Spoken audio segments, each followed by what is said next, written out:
Now, there's something that the apostates are talking about and trying to put forward. The media has picked it up. Others have also picked it up. And that is our scriptural position of having two witnesses a requirement for judicial action if there's no confession.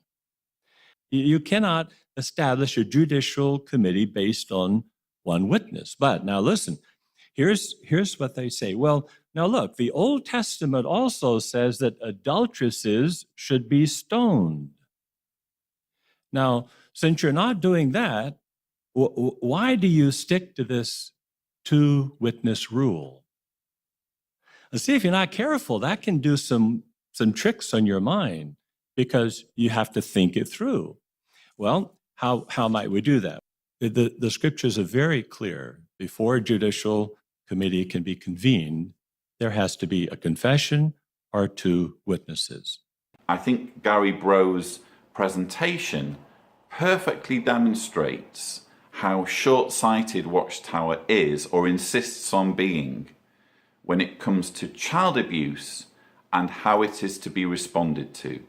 Because one thing you will regularly hear in Watchtower propaganda whenever they deal with this issue, on the few occasions when they do deal with this issue, they will say, oh, well, look at all of the things that we've written in the past. Look at all of the magazine articles. Look at all of the, pages in our books that we've devoted to child sex abuse.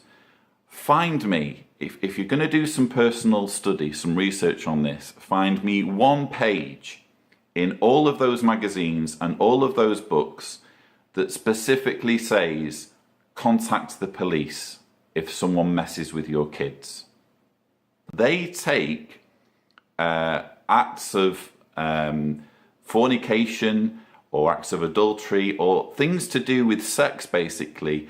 They take sexual indiscretion more seriously than child rape.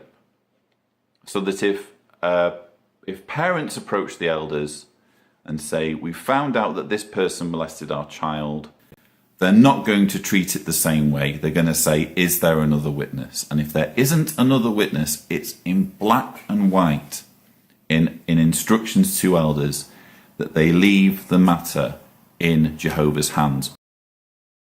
We will never change our scriptural position on that subject.